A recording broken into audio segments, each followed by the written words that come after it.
오늘 우리에게 주시는 하나님의 말씀은 이사야 40장 1절로 9절 말씀입니다. 구약성경 이사야 40장 1절로 9절 말씀입니다. 저와 여러분들이 함께 읽도록 하겠습니다. 이사야 40장 1절입니다. 너희의 하나님이 이르시되 너희는 위로하라. 내 백성을 위로하라. 너희는 예루살렘에 마음에 닿도록 말하며 그곳에게 외치라. 그 노역의 때가 끝났고 그 죄악이 사함을 받았느니라. 그의 모든 죄로 말미암아 여호와의 손에서 벌을 배나 받았느니라 할지니라 하시니라. 외치는 자의 소리여 이르되 너희는 광야에서 여호와의 길을 예비하라. 사막에서 우리 하나님의 대로를 평탄케 하라. 골짜기마다 도두어지며 산마다 언덕마다 낮아지며 고르지 아니한 곳이 평탄하게 되며 험한 곳이 평지가 될 것이요. 여호와의 영광이 나타나고 모든 육체가 그것을 함께 보리라. 이는 여호와의 입이 말씀하셨느니라. 말하는 자의 소리여 이르되 외치라. 대답하되 내가 무엇이라 외치리까 하니 이르되 모든 육체는 풀이요 그의 모든 아름다움은 들의 꽃과 같으니 풀은 마르고 꽃이 시들면 여호와의 기운이 그 위에 불미니라. 이 백성은 실로 풀이로다. 풀은 마르고 꽃은 시드나 우리 하나님의 말씀은 영원히 서리라 하라. 아름다운 소식을 시온에 전하는 자여 너는 높은 산에 오르라. 아름다운 소식을 예루살렘에 전하는 자여 너는 힘써 소리를 높이라. 두려워하지 말고 소리를 높여 유다의 성읍들에게 이르기를 너희의 하나님을 보라 하라. 아멘. 함께 잠시 기도하겠습니다. 하나님 아버지 감사합니다. 오늘도 거룩한 주일을 맞이하여서 함께 하나님의 말씀을 들으며 예배로 나아갑니다. 주의 말씀 우리 귀에 우리 심령에 들려지게 하여 주시옵소서. 주의 성령께서 우리 심령을 열어 주의 말씀으로 인하여 우리가 변화받고 새롭게 되게 하여 주시옵소서. 예수 그리스도의 이름으로 감사하며 기도를 드립니다. 아멘. 사랑하는 성도 여러분, 한 주간 동안 평안하셨습니까? 세상엔 감동을 주는 책들이 많이 있습니다.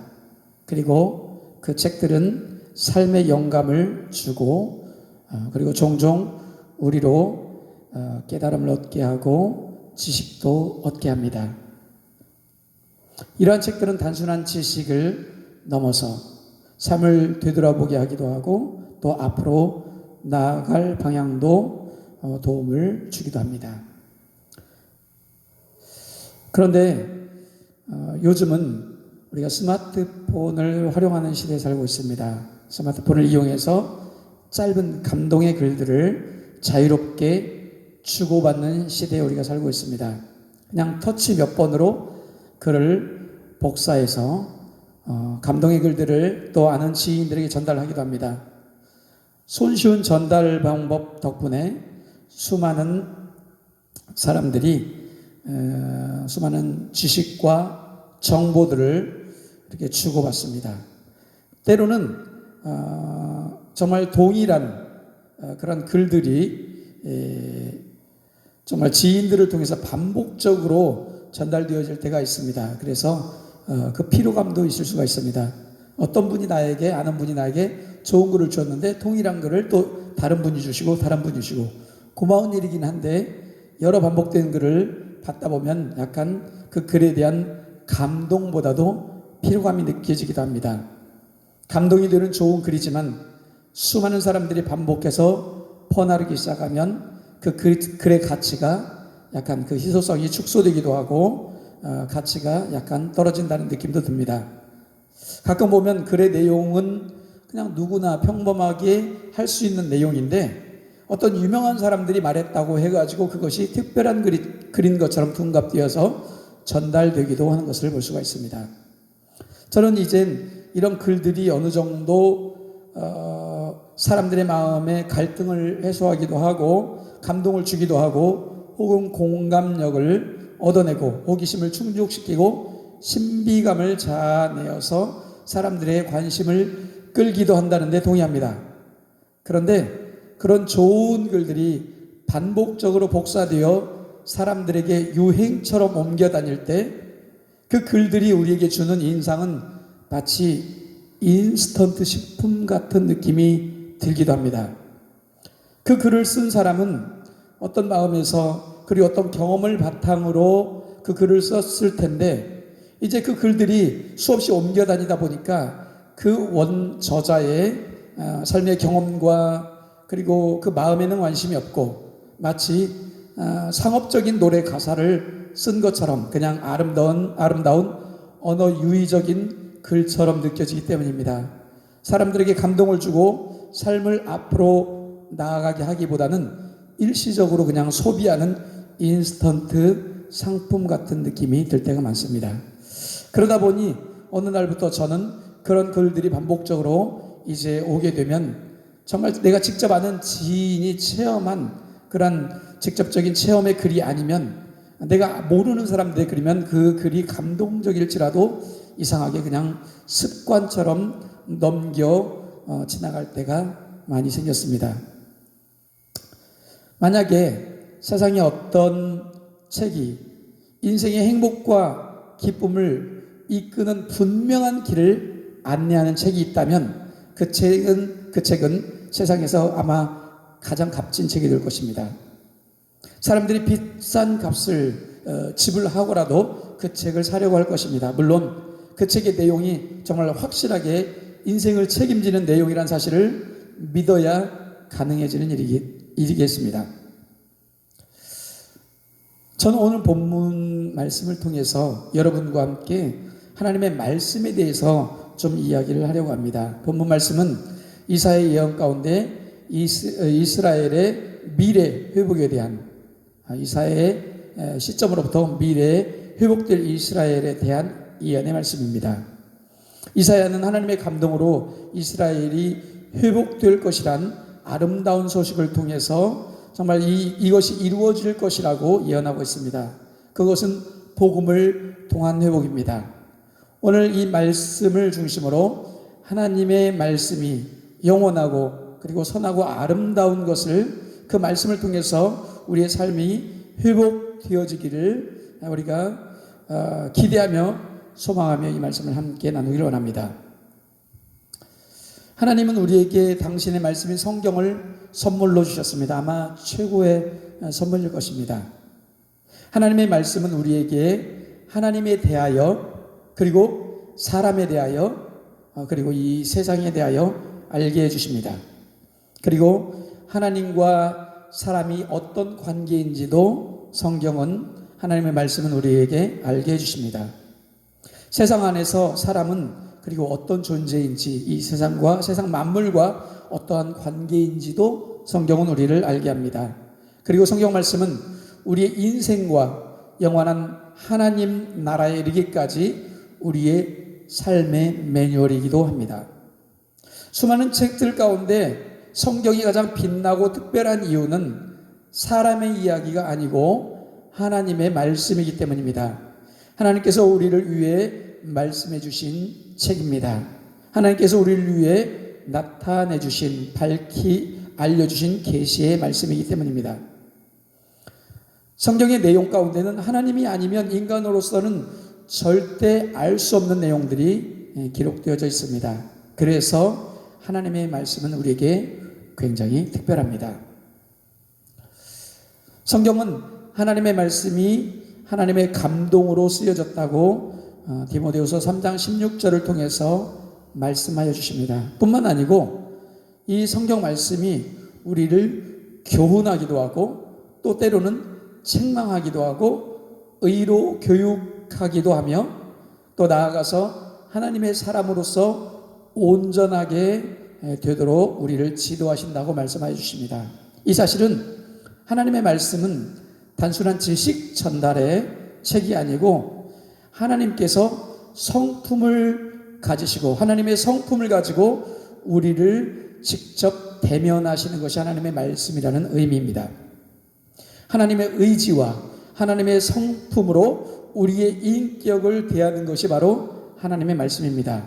마치 부모가 자녀를 대하듯이, 자녀를 교육하듯이, 자녀를 양육하시듯이 하나님께서는 하나님의 말씀으로 우리를 가르치시고 교훈하시고 양육하시고, 그리고 우리가 온전한 사람이 되도록 인도해 가신다는 이야기입니다. 그러므로 우리가 하나님의 말씀을 읽는다는 것은 우리가 하나님의 뜻과 하나님의 성품을 대한다는 의미를 가지고 있습니다. 하나님의 말씀을 읽는 것은 단순히 지식을 얻기 위해서, 단순히 읽는 것을 그 자체를 목적으로 하는 것이 아니고 하나님의 인격을 읽는 것이요, 하나님의 성품을 대하는 것이요, 우리가 하나님의 인격과 하나님과의 인격적인 만남의 순간이라는 것입니다. 그러므로 말씀 읽기에 있어서 읽는 그 자체의 목적을 두어서는 안 됩니다.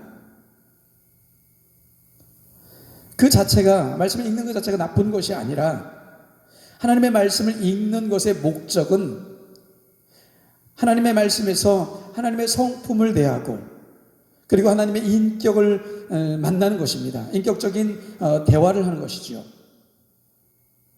하나님의 말씀에서 하나님의 성품을 대면하지 못한다면 그것은 단순한 지식 습득 수준에 머물기 때문입니다. 우리의 인격을 변화시키거나 더 깊은 하나님과의 관계를 경험하려면 우리가 하나님의 말씀을 대할 때에 우리가 하나님과의 인격적인 만남을 목적으로 해야 된다고 하는 것입니다. 그러므로 우리가 이제 이러한 코로나 상황, 그리고 폭풍이 지나가는 것과 같은 이러한 상황 가운데 있어서 우리에게 위로를 줄 말들을 사람들이 찾아 나섭니다.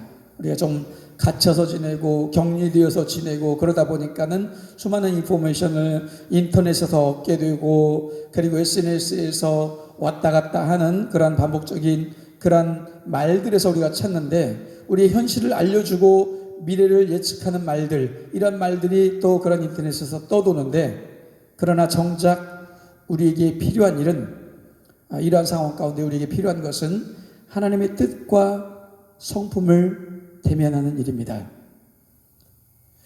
그렇습니다. 이사야가 이 말씀을 예언할 때 정말 이 세상의 어지러움과 같이 이스라엘 백성이 하나님을 잊어버리고, 그리고 이제 주변 국가들의 상황 가운데서 하나님을 의존하기보다는 주변 국가의 상황과, 그리고 어떤 나라가 우리나라를 도와줄 것인가, 이스라엘을 도와줄 것인가, 어떤 나라가 우리에게 정치적인 그리고 경제적인 이익이 될 것인가를 쫓아가면서 하나님보다는 세상의 풍조를 따라갔던 이스라엘 백성의 그런 상황이었습니다.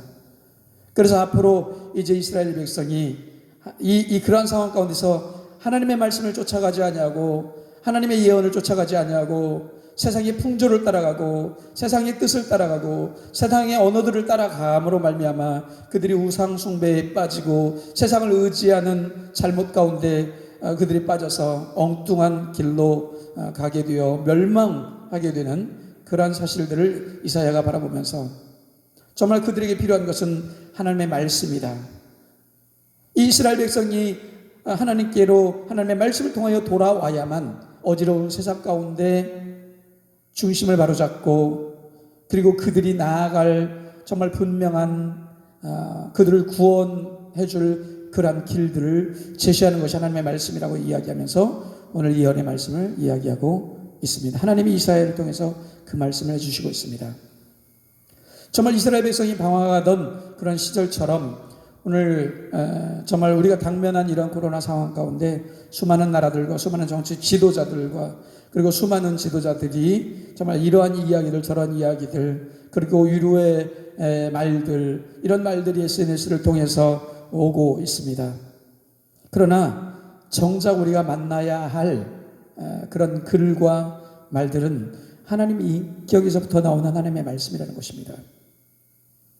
그 하나님의 말씀 안에서 하나님의 뜻을 발견하고 소망을 가지고 하나님의 인격 안에서 하나님으로부터 위로받고 하나님께서 우리의 심령 가운데 주시는 그런 위로의 말들을 붙드는 것, 이것이 이 코로나 상황을 지나가는 우리에게 가장 필요한 일이라는 것입니다. 그래서 우리의 인격을 대면하시는 하나님의 말씀, 하나님의 뜻을 가지고 우리 인생에게 찾아오시는 하나님의 말씀을 대하는 것, 이 일이 우리에게 가장 필요한 상황이라고 하는 것입니다. 우리가 성도로 구분되어지는 것은 예수를 믿고 구원받음을 의미하죠. 그런데 우리가 구원을 받는다는 의미는 굉장히 폭이 넓습니다. 우리가 구원을 이야기할 때 굉장히 좁은 폭 안에서 구원 받았습니까? 못 받았습니까? 이렇게 이야기를 하는데 구원의 폭은 굉장히 넓습니다. 구원의 폭은 태초 전에 아버지 하나님께서 작정하시고 그리고 우리를 선택하시고 선택하신 그들을 부르신 그들을 이제 믿게 하시고 회개케 하시고 거듭나게 하여 주셔서 우리를 의롭다 하시고 그리고 의롭다 하신 이들을 거룩하게 하시고 그리고 또 영원한 영화에 이르기까지 이 모든 과정을 전부 다 합쳐서 구원이라고 부릅니다. 그러므로 우리에게 있어서 지금 구원이 이미 이루어진 부분도 있고 이루어져 가는 부분도 있는 것이 사실입니다. 하나님 아버지께서 구원을 작정하시고 계획하셨습니다. 그리고 그 뜻을 따라서 아들 예수께서 이 땅에 오셔서 십자가에 죽으시고 부활하시고 승천하시고 다시 영으로 우리에게 찾아오셔서 구원을 이루어 주셨습니다. 그리고 예수 그리스도께서 하나님 아버지께 요청하여 우리에게 보내주신 성령님께서, 즉 보혜사 성령님께서는 예수님께서 이루신 그 구원을 가지고 실제로 우리를 현실에 우리를 구원하고 계십니다. 구원 사역을 하고 계십니다. 그런데 성령님께서 사람들을 구원하실 때 사용하는 것이 바로 하나님의 말씀입니다. 성령님은 복음의 말씀을 사용하여 주셔서 예수님이 누구인지 알게 하시고 예수님이 어떤 일을 하셨는지 알게 하시고 그렇게 함으로 말미암아 이 복음의 말씀을 통해서 사람이 마음의 문을 열게 하시고 사람이 예수님을 영접하게 하시고 믿게 하시고 그리고 우리를 의로움에 참여하게 하시고 그리고 의로움에 참여한 우리를 이제 계속해서 성화로 나아가게 하셔서 성화를 누리게 하시고 이제 앞으로 이루어질 영원한 영화에까지 우리를 인도해 가십니다. 이것을 성도의 견인이라고, 성령님의 성도의 견인이라고 우리가 이야기합니다. 그런데 이 모든 과정을 성령님께서는 말씀을 통하여 하고 계신다는 사실입니다. 성령님께서 영원한 하나님이시지만 구원을 위해서는 계시된 하나님의 말씀 외에는 다른 것을 사용하지 않습니다. 오직 기록된 하나님의 말씀으로 사람을 구원하셨고 그리고 구원하고 계시고 그리고 지금도 그 구원의 사역을 이루어가고 계신다는 것입니다. 그 이유는 한 가지입니다. 말씀이 영원한 하나님의 진리이기 때문입니다. 오늘 본문 말씀 중에 40장 8절에 보면 풀은 마르고 꽃은 시드나 우리 하나님의 말씀은 영원히 서리라 라고 이렇게 이야기를 하고 있습니다. 그리고 시편 119편 89절에 보면 여호와여 주의 말씀은 영원히 하늘에 굳게 서셨으며 라고 이야기를 하고 있습니다. 그리고 요한복음 1장은 예수님은 태초부터 계신 하나님의 말씀이라고 이렇게 이야기를 하고 있습니다. 즉 성령님의 사역이 예수님을 증거하는 일이고 우리를 진리 가운데로 인도하는 것이 성령님의 가장 큰 사역이요 이 땅에 오신 목적인데 바로 이 영원하신 하나님의 말씀을 우리에게 적용하셔서 구원하시고 구원하신 우리를 구원으로 인도하시고 구원을 완성해 나가고 계신다는 것입니다. 풀은 마르고 꽃은 시든다는 이 말씀은 그렇습니다. 이 시대 가운데 마치 우리를 구원해 줄 것과 같은 그러한 이야기들이 있습니다. 이스라엘 백성에게 그 당시에 이제 정말 주변에 있던 열강들, 그래서 정말 대단한 나라들이 마치 이스라엘 백성을 구원해 줄 것처럼 그들이 생각해서 그들이 이제 때로는 아수르나 때로는 이집트를 이렇게 의존하면서 북방의 나라를 혹은 남방의 나라를 의존하면서 그들이 마치 그들을 구원해 줄 것처럼 어지러운 세상 가운데 열강 가운데 둘러싸인 작은 나라 이스라엘 민족이 정말 그 열강을 의지하면 그들을 구원해 줄 것처럼 하는 한 시대의 풍조이죠. 그렇지만 하나님께서 말씀하십니다. 이 모든 것들이 풀과 같다. 마르는 풀과 같다. 그 모든 정말 강력한 그런 나라들이 지금은 그렇게 보일지라도 시드는 풀과 같다는 거예요. 오늘 우리가 코로나 상황을 지나가면서 정말 이 세상을 무엇이 구원해 줄 것인가, 뭔가 강력한 무엇인가가 나왔으면 좋겠다 라고 생각하는 것처럼, 그래서 그 메시지에 귀를 기울이면서 우리가 정말 뉴스를 바라보면서 그리고 수많은 그런 메시지들을 접하면서 정보들을 우리가 접하면서 위로를 받기 원하는데, 그런 시대 가운데 이사야를 보내셔서 푸른 마르고 꽃은 시드나 하나님의 말씀은 영원히 서리라고 이야기를 해주면서 그 복음의 말씀을 전하는 것이 아름답다고 이야기를 하고 있습니다. 사랑하는 성도 여러분, 성령님은 오늘도 우리에게 오셔서 하나님의 말씀으로 우리를 위로하시기 원하십니다. 왜냐하면 이 세상 가운데 있는 어떤 말로도 우리를 위로할 수 없기 때문입니다. 이 세상 가운데 있는 어떤 이야기, 어떤 정보로도 이 세상 가운데 위기에 닥친 이 시대를 구원할 수 있는 그런 말씀은 없기 때문입니다. 오직 하나님의 말씀, 진리신 하나님의 말씀, 풀은 마르고 꽃은 시들지만 이 시대는 지나갈 것이지만, 이 어지러운 세대는 지나갈 것이지만 하나님의 말씀이 영원히 서기 때문에, 구원의 말씀이 영원히 서기 때문에 성령님은 오늘도 오셔서 그 구원의 말씀을, 복음의 말씀으로 우리를 위로하시고 우리를 구원하십니다. 그러므로 세상 풍조의 말에 좌로나 우로나 치우치지 마시기 바랍니다. 그 말들은 풀과 같이 마르고 꽃과 같이 화려해 보이지만, 대단해 보이지만 얼마 지나지 않아서 시들 것입니다. 그러나 하나님의 말씀은 우리 안에 영원히 서게 될 것입니다. 우리의 삶을 지탱해 주고 우리에게 영원한 생명을 주고, 세상이 홍수에 휩쓸리고 정말 불에 들불이 타는 듯이 환란이 지나갈지라도 영원하신 하나님의 말씀에 서 있는 사람들은 흔들리지 아니하고 요동하지 않을 것입니다. 비록 지금 세상이 폭풍우가 지나가듯 휘몰아치는 변화 속에 있다 할지라도, 그리고 이 사태 이후에 변화된 어떤 세상이 온다 할지라도 하나님의 말씀은 영원히 서 있을 것입니다. 그러므로 영원하신 말씀 위에 서 계시기를 바랍니다. 두 번째로는 전도서에 하나님의 진리의 말씀이 아름답다고 이야기를 하고 있습니다. 오늘 우리에게 본문의 말씀이 정말 아름다운 소식이라고 이렇게 이야기를 하고 있습니다. 하나님의 말씀은 영원할 뿐만 아니고 하나님의 말씀은 아름답습니다. 하나님의 말씀이 아름답다고 이야기하는 것은 무슨 이야기냐면, 하나님의 말씀은 선하다는 의미를 가지고 있습니다. 전도자는 힘써 아름다운 말씀을 구하였나니 진리의 말씀을 정직하게 기록하였느니라. 다른 성경의 표현으로는 여호수아 21장 45절, 고린도 23장 14절, 15절, 느헤미야 9장 13절, 예레미야 29장 10절 말씀에 보면 하나님의 말씀이 선한 말씀이라고 이렇게 표현을 하고 있습니다. 말씀이 아름다운 이유는 반드시 이루어지는 진리의 말씀이기 때문입니다. 그것은 진리라는 것은 하나님의 뜻이란 이야기입니다. 진리가 충만하다 이야기는 하나님의 뜻이 충만하다는 것입니다. 왜냐하면 하나님의 뜻은 반드시 이루어지기 때문입니다.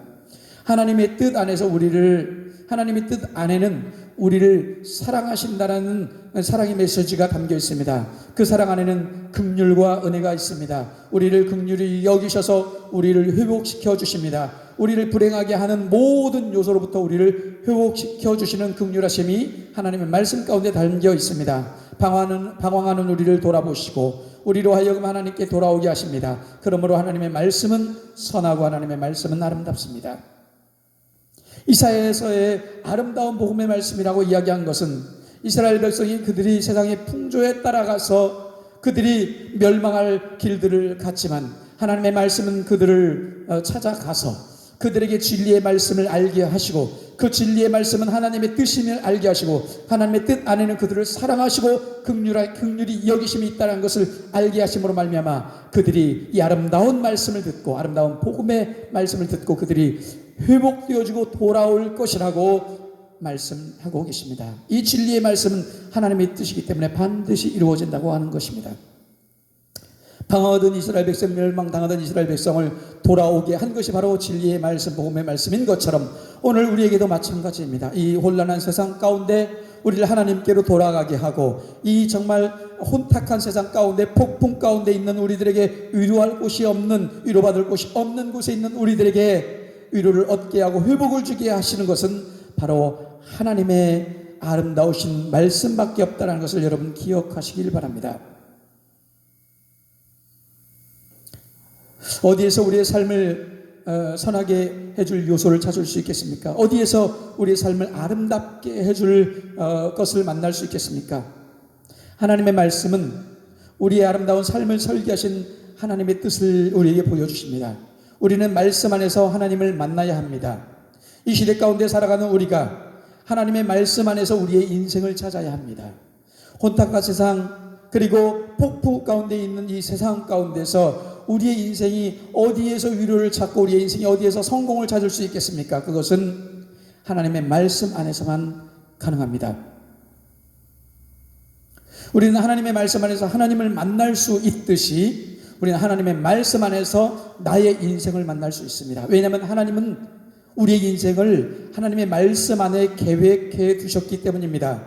하나님께서 우리의 인생을 아름답게 설계하셨는데 그 설계도가 바로 하나님의 말씀 가운데 있습니다. 그래서 말씀 안에서 회복되어야 할 나의 인생을 만날 수가 있는 것입니다. 하나님의 말씀 안에서 아름답게 되어야 할 인생을 내가 만날 수 있는 것입니다. 하나님의 말씀 안에서 나의 존재를 찾을 수 있고 하나님의 말씀 안에서 나의 정체성을 찾을 수 있고 하나님의 말씀 안에서 나의 미래를 만날 수 있습니다. 사랑하는 성도 여러분, 하나님이 마련해 두신 여러분의 아름다운 인생을 하나님의 말씀 가운데서 찾으시기를 주님의 이름으로 축원드립니다. 세상의 화려함 속에서 내 인생을, 내 아름다운 인생을 만날 수가 없습니다.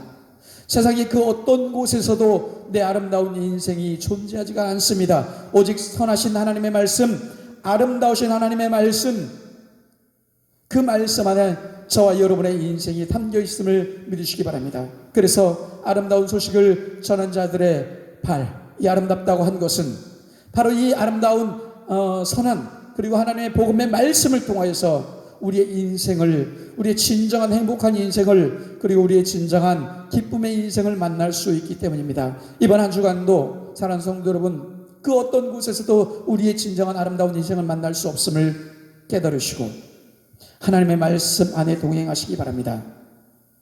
하나님의 말씀은 영원합니다. 이 세상이 아무리 변한다 할지라도, 이 세상의 풍조가 아무리 변한다 할지라도, 이 세상의 폭풍우가 아무리 지나간다 할지라도 하나님의 말씀은 흔들리지 않고 우리를 붙들어 주십니다. 왜냐하면 하나님의 말씀은 영원하기 때문입니다. 또한 하나님의 말씀은 아름답고 선합니다. 우리를 그 진리 가운데로 인도하여 우리 아름다운 인생을 하나님의 말씀 가운데 만나게 해주십니다. 이번 한 주간 그 말씀의 세계로 나아가서 하나님과 함께 동행하는 여러분들의 삶이 되기를 주님의 이름으로 축원드립니다. 기도하겠습니다. 하나님 감사합니다. 주의 말씀이 영원함을 우리가 믿습니다. 세상 흔들리고 세상이 변한다 할지라도, 풀은 마르고 꽃은 시든다 할지라도 하나님의 영원하신 말씀은, 우리를 붙들어 주시는 영원하신 말씀은 정말 변하지 아니하고 아름다운 진리임을 우리가 오늘 깨닫고 알게 되었습니다. 그 영원하신 하나님의 말씀 가운데서 인격이신 하나님을 만나게 하시고 그 영원하신 하나님의 말씀 가운데 요동하지 아니하고 바로 서 있게 하여 주시고 그 하나님의 말씀 안에서 성령의 인도함을 받게 하여 주시고 하나님의 말씀 안에서 우리의 아름다운 인생을 찾게 하여 주시옵소서. 예수 그리스도의 이름으로 기도를 드립니다. 아멘. 감사합니다.